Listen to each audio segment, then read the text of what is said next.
Am I late? Yes, but also no, because Kendrick just dropped something. So, this shit all starts with the song First Person Shooter by Drake and Jermaine Cole. And it all starts with this line. Love when they argue the hardest MC. Is it K-Dot, is it Aubrey, or me? We the big three like we started a league, but right now I feel like Muhammad Ali. This shit is what started everything. The big three. I don't know where Naruto fits in this. One of y'all gotta bounce. And two of you already fucking did.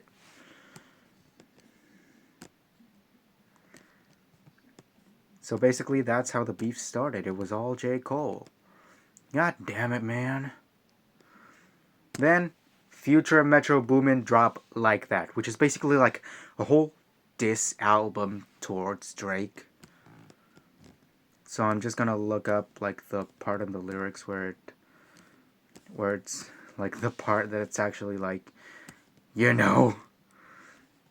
something like that. Let me see, where is it? Motherfuck the big three. It's just big me.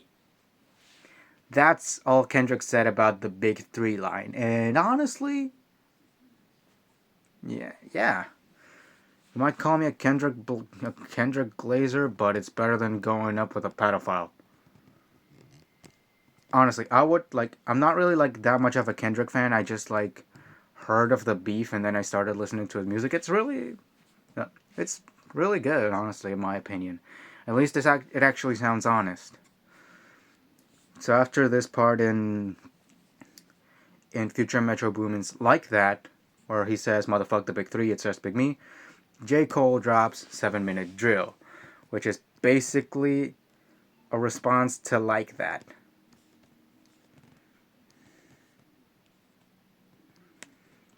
And here's the part where people basically like started clowning him.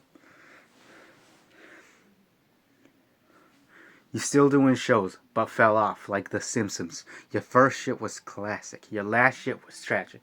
Your second shit put people to sleep, but they gassed it. People isn't the word, but I can't say that word. Deal with it.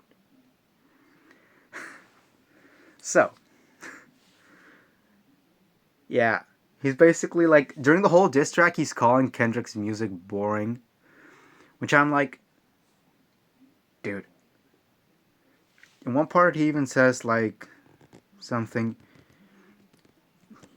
He averaging one hard verse like every 30 months or something. Dude, you too. You too. But that's like one verse a month better than me. Then J. Cole decides to apologize for what he said on 7-Minute Drill and deletes the song. He backed out of the fucking thing. He backed out of the beef. Probably because he got a hint that shit was about to go down, which it did.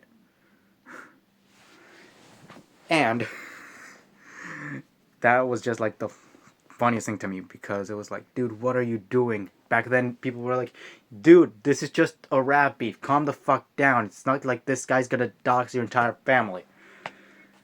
Oh, yeah.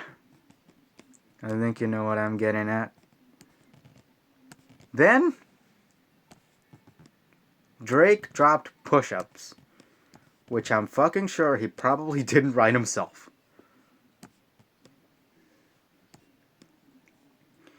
In this one, he basically like just makes fun of Kendrick for being short. He calls him Pipsqueak. He says that Kendrick's like not like legit because fucking Maroon 5 collabed with Kendrick, and like Taylor Swift also collabed with Kendrick. Like, it literally says it right here. Drake clowns Kendrick Lamar for catering to the mainstream by making references to Bad Blood and Don't Want to Know. Yeah. Drake, at least Kendrick collabs with pop stars and he's not the fucking pop star. Because that's what Drake is. A pop star trying to pose as a rapper. It's like the whole JoJo Siwa thing all over. It's just that the guy's a bit darker. He's still a fucking light skin. And then he says, SZA got you wiped down. Travis got you wiped down. Savage got you wiped down. Bro, what the fuck? I think, like, all of them, or if not, like, most at least, were at, like, the pop-out show. And of course, we can't forget this. Metro, shut your whole ass up and make some drums! Yeah. He told Metro, like the producer guy, to make some drums. He would later come to regret it, probably. Because I'm sure you all know what happened with that. BBL Drizzy. BBL Drizzy. Everyone was fucking clowning on Drake with that beat. I don't even know who got like the free beat from Metro after that. But honestly, does it fucking matter? We got like a whole fucking array of people that made dope raps just clowning on this one dude for getting a BBL that he never even got. It was just a play on like the fucking ab surgery he got once. It was like a play on that, and people just said like, oh, maybe he got it to implant the fat on his ass instead of his abs. Here, Drake shot himself in the foot. Tailor-made freestyle, or as I like to call it, a six-pack of ass.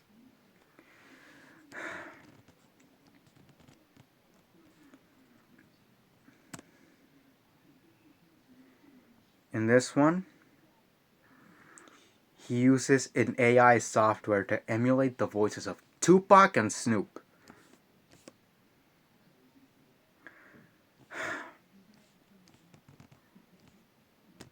Snoop probably was like, man, did I record this?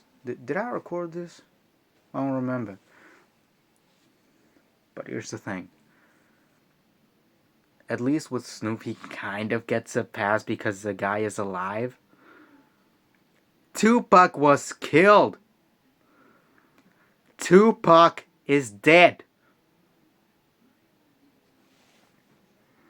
And so he's basically using these as straw man arguments against himself to then like reverse them in the last part where he actually raps at it as himself.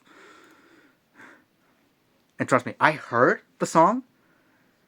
The AI quality fucking sucks.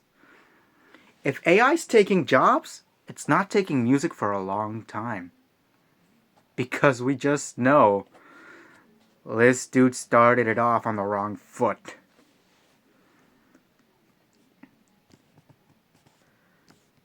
Yeah, he's basically just like taunting Kendrick, and then in the last verse, he's just like shitting on Kendrick, like for a bit more. Yeah, and then shout out to Taylor Swift.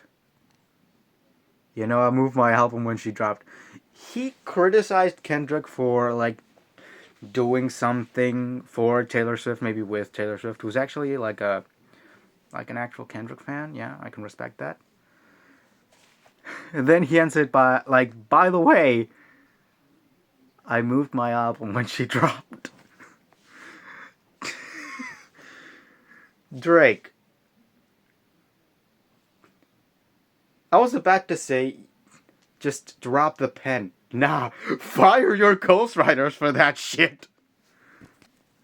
Fire your ghostwriters, man. That's that shit happened to me. I would probably like never show my face in public again.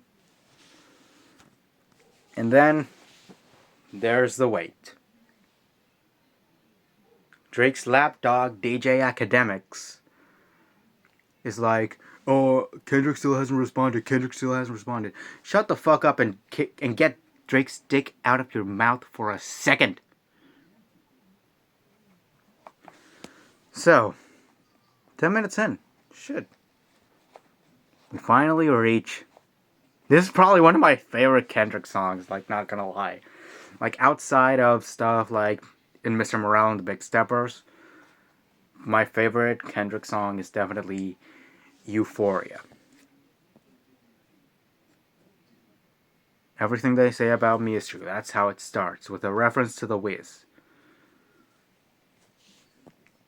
The bars in this are fucking amazing.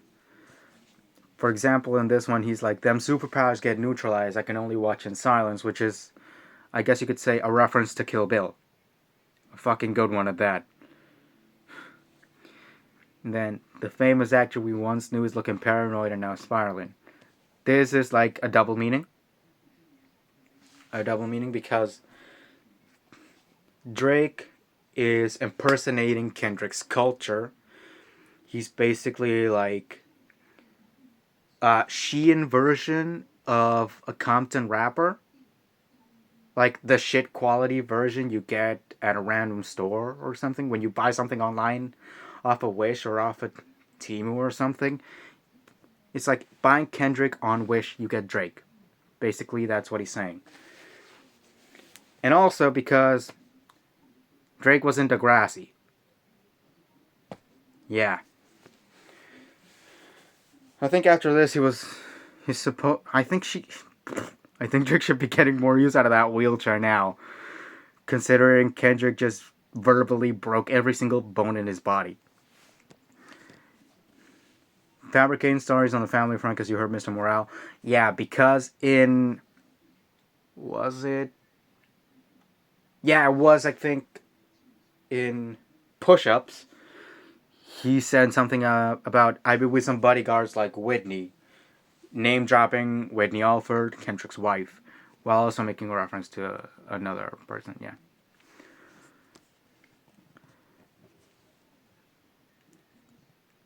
And he basically like also calls him a master manipulator twice in the same verse. Then in part two, he starts going crazy. He even adds a fucking Joe Jackson joke to reverse, like a whole thing they had where he says, "Got a Benjamin and a Jackson at my house." Wait, got a Benjamin and a Jackson all in my house like I'm Joe. That's basically what he said. And he also, in a way, you could say, called fucking like that, in a way, a throwaway verse. Because I mean, it wasn't really that important in the context of the song. Like the whole album was dissing Drake, so it's not really that important that Kendrick was doing it. He was just going along with the flow at that point. But now he actually uses that against Drake again. Everybody want to be demon till they get chipped by a throwaway.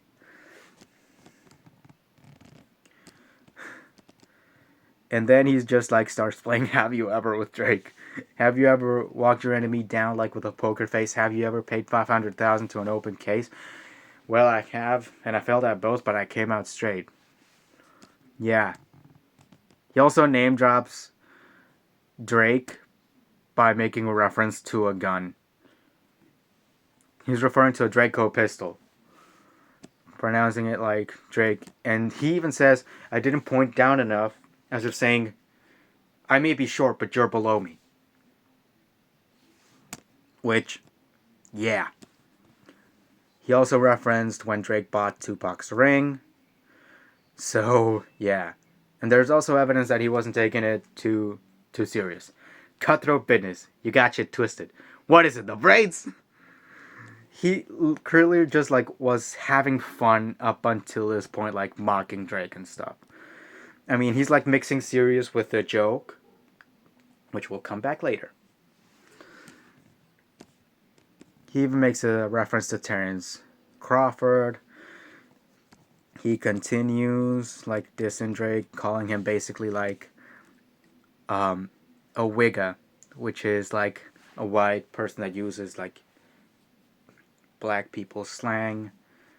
And in that sense, I could be a wigga, but even I'm better than Drake because I don't use that to up my street cred because I know I don't have any.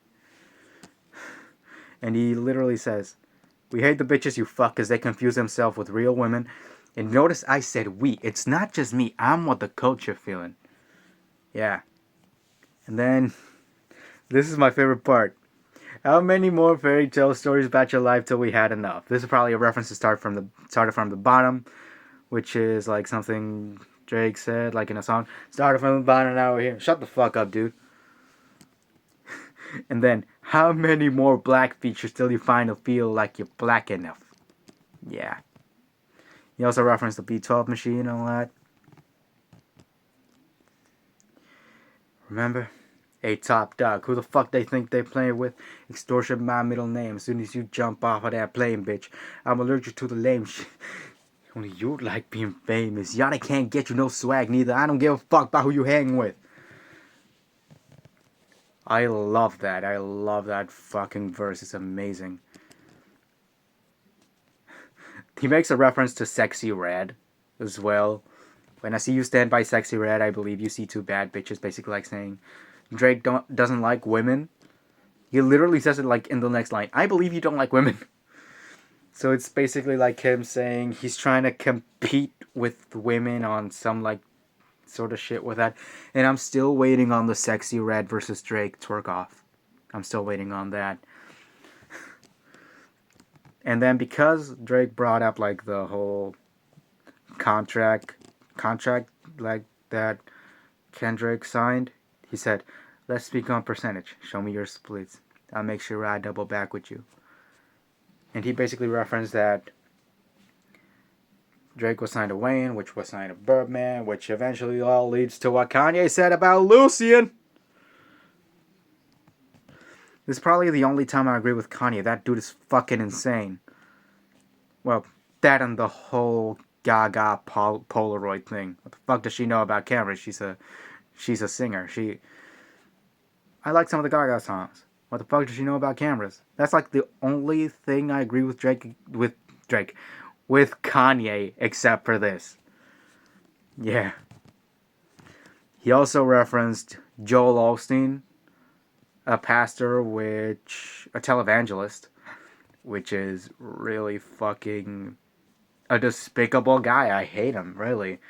And it's honestly like a really fair comparison to what fucking Kendrick is trying to paint Drake as. He also like uses the crip word Crody as reference to both Drake's cat and as a way to basically like taunt him. Basically being like, you ain't got no hood, man. Crody. He's like telling him straight to his face, you're trying to steal our culture. Knock it off.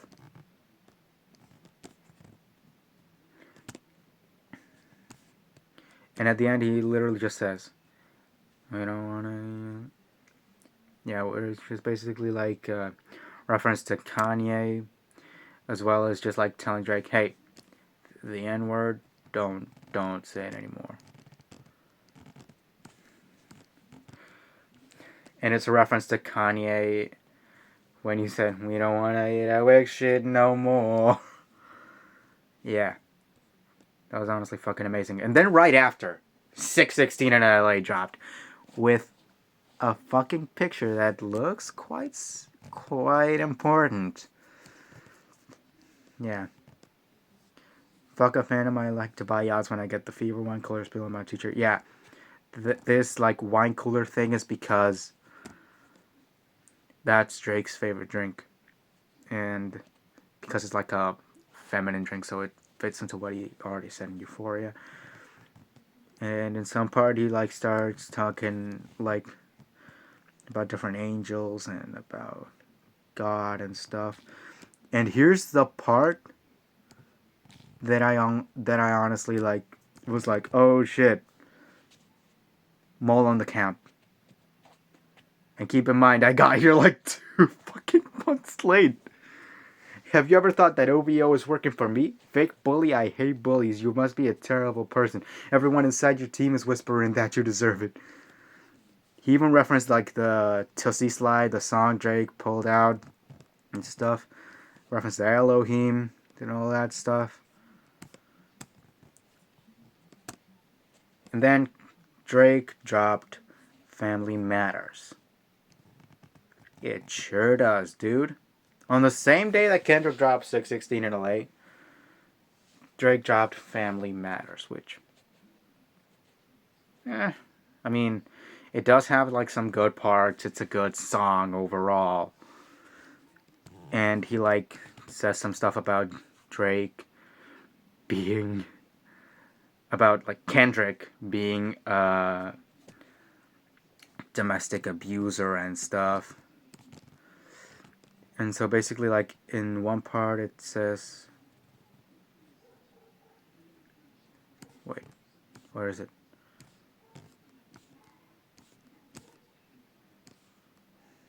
And he basically just like, I have ADHD. Even I wouldn't be as unfocused as Drake is. He shoots jabs at The Weeknd, at everyone at Metro and all that shit. Even J. Cole caught a stray. That dude left the beef. And he still caught a stray because Drake, at this point, Drake was going crazy. I'm sure if Sandy Graham wasn't on this track, I'm sure she would have caught a stray too. I'm fucking sure of that. She would have caught a stray too. Maybe Dennis too. Who knows? Maybe we would have gotten Meet the Grams from Drake instead. Yeah, and in one part he like, and this is like the fucking line. It's at the end. They hired a crisis management team to clean up the fact that you beat on your queen. This is based on an allegation that happened that was about Kendrick not beating his wife, but another woman. Which, even then, it was fake. Fucking bullshit. And so, yeah, Drake got a celebration with this, but what's this? Around an hour later. Dear Adonis, I'm sorry that man is your father, let me be honest. It takes a man to be a man, your dad is not responsive. I look at him and wish your grandpa would have worn a condom. Made the Grams. My favorite song out of the whole beef. And I'm not even lying, this is my favorite song out of the whole beef. So basically what happened here is he's basically speaking to Drake's family and stuff. He's saying never code switch. Don't cut corners like your dad did. Don't get a BBL. No throwing rocks and hiding hands. Don't be ashamed about who you're with because of the whole like Drake dated the porn star, and that's where Adonis came from. Don't have a kid to hide again, be sure. I think this is where he was like getting into like the daughter allegations. And then he gets into like the whole thing. Sandra speaks to Drake's mom, who was in the last track. So maybe he like heard her there and was like, Sandra, you know, I got some words for you too. So basically what he says is he's describing the guy in a completely horrible way. And then when it gets to Dennis, it's like, fuck you. You caused this. Yeah. Basically, yeah. I'm blaming you for all his gambling addiction, psychopath intuition, the man that liked to play victim. You raised a horrible fucking person. The nerve of you, Dennis. Sandra, sit down. What I'm about to say is heavy. Now listen. What Kendrick says right here is honestly what shocked me. Your son's a sick man with sick thoughts. I think people like him should die. Him and Weinstein should get fucked up in a cell for their life. If these allegations Kendrick is making are true, then yeah.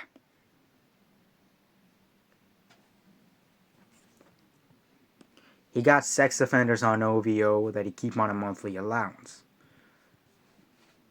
Yeah, I think that was that was Baka Not Nice. That was Baka Not Nice, which he references in Not Like Us, which comes after this one. I'm getting ahead of myself. Fuck. And so basically he calls Drake's team a predator and stuff. Drake's team like are fucking predators and all that stuff. And of course, by proxy, Drake would be a predator too, because he's like in a way enabling this and maybe partaking in it himself. The embassy about to get raided too. It's only a matter of time. And then verse 3. Dear baby girl. He's speaking to Drake's daughter, which is still not confirmed. But Kendrick probably thinks it's true. And I honestly don't know where I fall on this. I honestly I think it could be true because it's keeping up with the same pattern he used with Adonis. And I don't think Drake is a man that learns from his mistakes. But then again, this shit, like the backstory he makes for this girl, is just way too fucking fictitious to be the truth. I think like the overall thing about Drake having a daughter could be true, but the specifics in this song, are probably not. He just like did it for shock value or something. Then final verse to Drake himself, Aubrey Graham. Fucked up the moment you called out my family's name. Why you had to stoop so low to discredit some decent people. Yeah. Yeah, so basically this all started because of the whole thing where Drake was in push-ups, actually. It started where he was like, I'd be with some bodyguards like Whitney. And he mentioned Kendrick's wife, as I said. I think I said it, I'm not sure. This isn't my first take. So basically he just like mentions that and stuff. And so Kendrick is like responding to that in this. And then he brings up like all of Drake's problems, gambling problems, drinking problems, pip popping and spending problems, bad with money, whorehouse, soliciting women problems. Therapy's a lovely start, but I suggest some ayahuasca. Yeah, honestly, I would do the same. It's like, yeah, you're fucked. Basically that. And then here's I think the crux of this song when it comes to like what Kendrick was trying to say. Because you lied about religious views. You lied about your surgery. You lied about your accents and your past, and it's all is perjury. You lied about your ghostwriters. You lied about your crew members. They all pussy. You lied on them. I know they all got you in them. You lied about your son. You lied about your daughter, huh? You lied about them other kids that's out there hoping that you come. You lied about the only artist that can offer you some help. Fuck a rap battle. This is a long life battle with yourself. Bars. Yeah. That's, I think, like, that's obviously, like, the crux of Kendrick's argument. Drake is an untrustworthy narrator. He is a liar. And so, basically, this, I think, is what negates what Drake said with the whole thing in, like, the Hard Part 6. But now we're moving on to the reason I got into this beef. Not like us.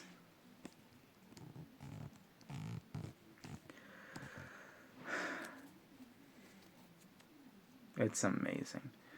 Basically, it takes some time for him to get into like the whole thing with Drake. But it's like, say Drake, I hear you like him young. You better not have a go to cell block 1. To any bitch that talk to him and they in love, just make sure you hide your little sister from him. And then he gets into like the allegations. They tell me Chubb's the only one that get your hand-me-downs. The girls Drake's already fucked. Party at the party, playing with his nose now. Yeah. Party next door? Yeah.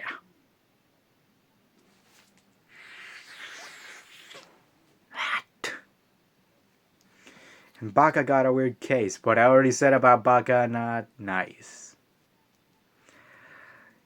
The fucking thing about Baca not nice.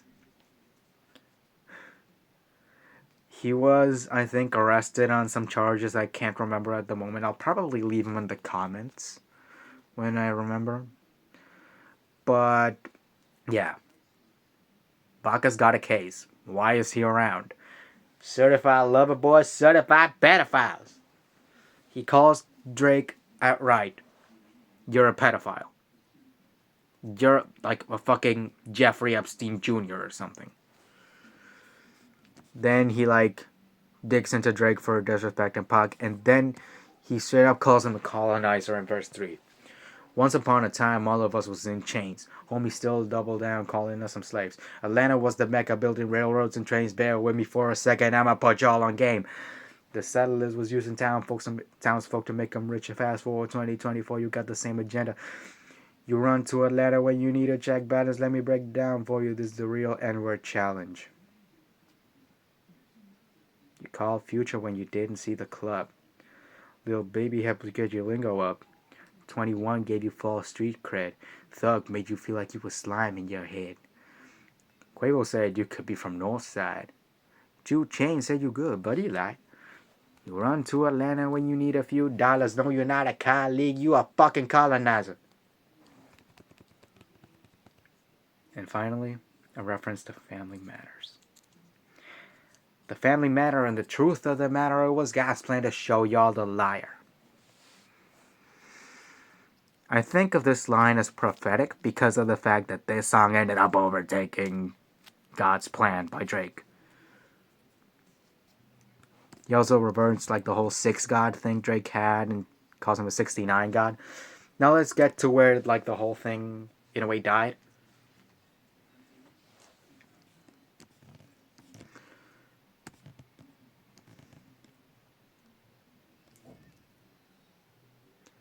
Because in this track, Drake is on the fucking defensive. And he basically like, this is, why is she following Dave Free and not Mr. Morale? This is based on something he said in Family Matters, yeah. Why is she following Dave Free and Mr. Morale? Because she's following Kendrick's friend, Dave Free, and not actually like Kendrick on Instagram. But then again, they have a son together. I don't think like if they're following you on Instagram actually matters.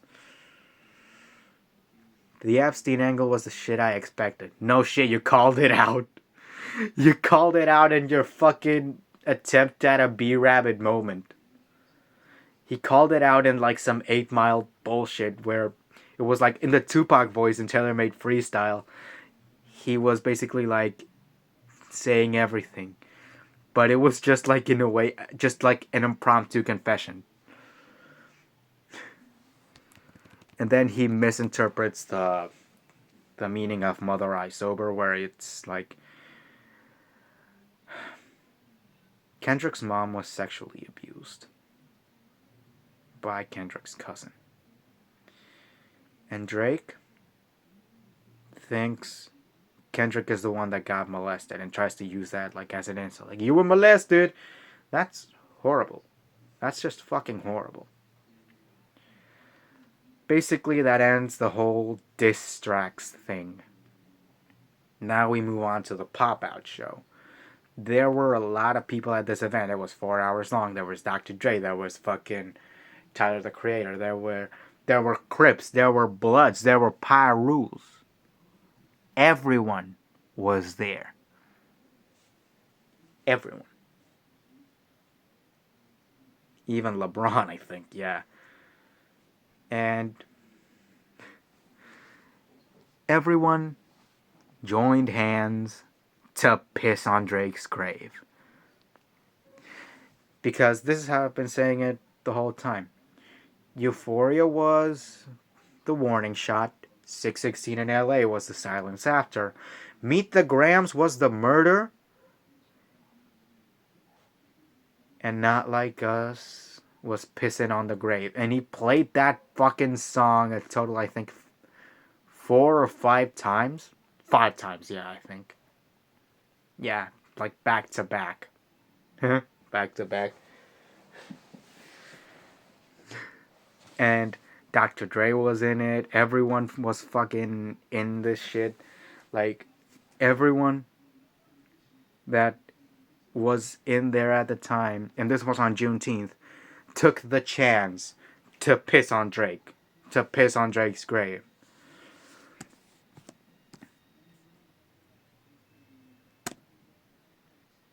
And one would think the story ends here. No, the story actually continues up until today. Because guess what Kendrick did?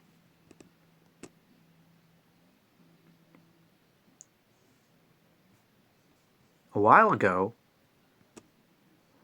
some time ago, Mr. Kendrick Lamar, 1 hour ago, sorry, 1 hour ago, he dropped the music video for Not Like Us. And I'm not gonna spoil it. Go watch it yourselves. But here's the one thing I'm gonna say. It's fucking amazing. Go listen to that song. Take care. Bye.